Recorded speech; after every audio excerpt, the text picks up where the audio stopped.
Vrai bon conducteur, pilote automobile. Voici, il est maintenant rendu en Formule Indy. Voici Patrick Carpentier.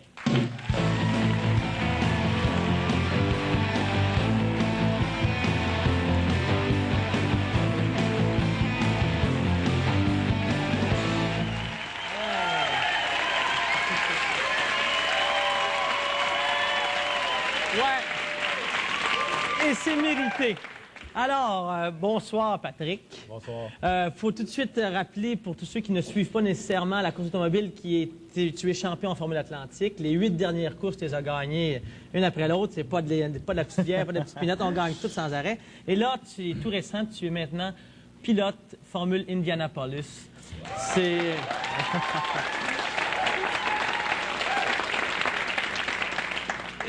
La question qu'on se pose des fois, c'est est-ce que c'est un sport de riches? Est-ce qu'il faut être issu d'une famille riche ou ça n'a rien à voir? La plupart du temps, oui.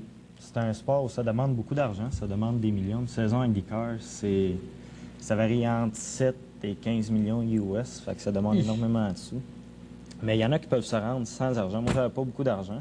Puis il y a beaucoup de pilotes qui sont à IndyCar, comme Paul Tracy, qui n'avait pas nécessairement beaucoup de moyens, qui ont réussi à accéder à l'IndyCar, mais c'est extrêmement difficile. Ça prend plusieurs années de travail. Ça fait 12 ans que je suis là-dedans. La différence entre l'Atlantique et la Indy, c'est quoi? La différence, c'est la puissance. La Formule Indy est beaucoup plus puissante qu'une Formule Atlantique. On compare en vitesse, quelle vitesse peut monter une Atlantique puis la Indy? Une Atlantique monte à peu près à 160 000 à l'heure, ce qui est à peu près, je pense, 270, 75 C'est déjà km/h. assez rapide, merci. Oui, la Formule Indy monte jusqu'à des vitesses de pointe sur les super ovales, qu'on appelle, à 237 000 à l'heure, ce qui est à peu près 410 km/h. Oh! C'est une grosse adaptation comme une grosse pilote. adaptation. Mais quand j'ai essayé la Formule Indy, la différence est énorme entre les deux. La Formule Atlantique a 245 forces de moteur, puis la Formule Indy a 900 forces de moteur. C'est comme si tu avais un jet dans le derrière, puis tu payes. C'est comme un F-16 un petit peu, tu sais, ça ressemble à ça, sur l'accélération. Puis après, j'ai pris l'avion pour m'en revenir chez moi. Puis je suis allé un petit peu avant le départ, puis j'ai dû me réveiller quand on va prendre le départ. Puis tout ça, mais je me suis jamais élevé à la tête. Pendant le départ d'un avion, je pense toujours que pour pas décoller, parce que c'est pas aussi rapide qu'une IndyCar ou une Formule Atlantique. Là, on a des images, je pense, des essais que tu as fait en Floride. On va peut-être regarder ces images-là. Est-ce que, j'imagine qu'il y a des voitures, il y a des compagnies ou des commanditaires qui ont plus de moyens. Tu serais classé dans quel... En ratio, c'est-tu les compagnies qui sont les plus puissantes? Pour la saison prochaine? Oui, saison prochaine. Oui, Alimax investit beaucoup, qui ont d'ailleurs une grosse entreprise à Bécancour, au Québec, qui investit beaucoup pour la saison prochaine. On va avoir le dernier cri des moteurs Mercedes, qui sont d'excellents moteurs IndyCar. Les châssis Reynard, qui ont remporté les 2 dernières saisons en Formule Indy. Puis on a été chercher l'ingénieur de Penske, qui est un des meilleurs ingénieurs en Amérique du Nord en ce moment. Puis on a beaucoup d'essais. Je pars le 6 décembre. La voiture arrive d'Angleterre le 8. On va faire le siège à Indianapolis le 9 et le 10. Puis moi, je fais des essais le 18, 19, 20 décembre à Sebring, en Floride. Quand tu as une voiture comme ça entre les mains puis que tu commences à piloter, tu fais des essais, quand tu as un accident, là, en essai, comment tu te sens face à tous ceux qui investissent? Est-ce qu'il y a une gêne? Est-ce qu'on se sent un peu mal à l'aise?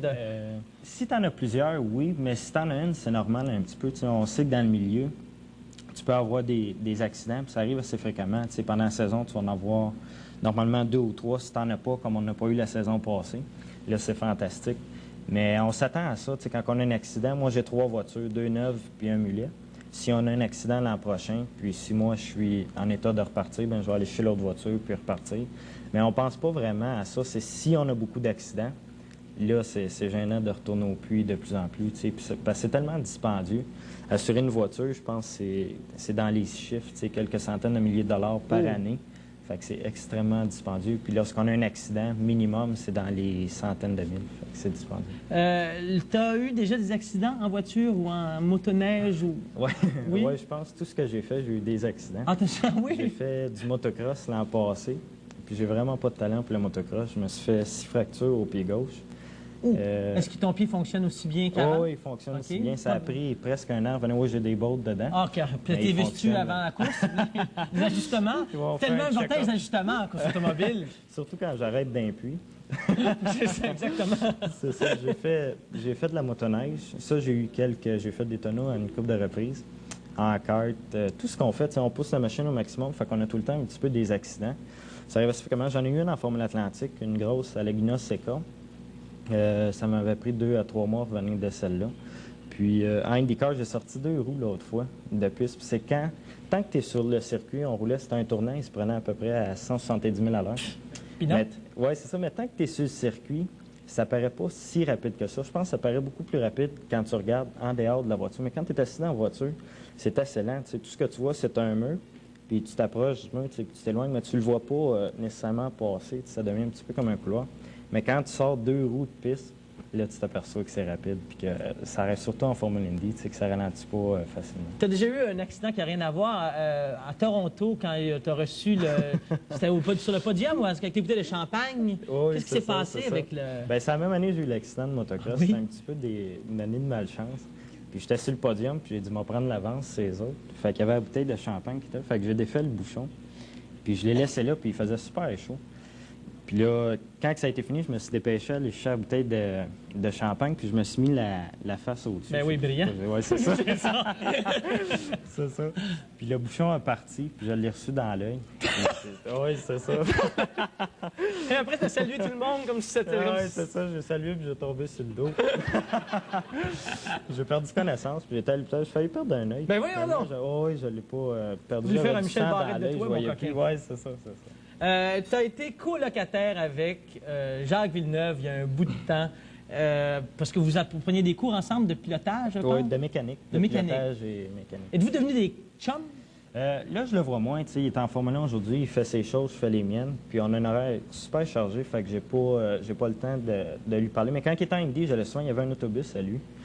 Puis lui, il restait là-dedans pour rester sur les circuits. Fait que j'allais le voir dans l'autobus assez souvent. Mais je travaillais avec, on avait 15 ans.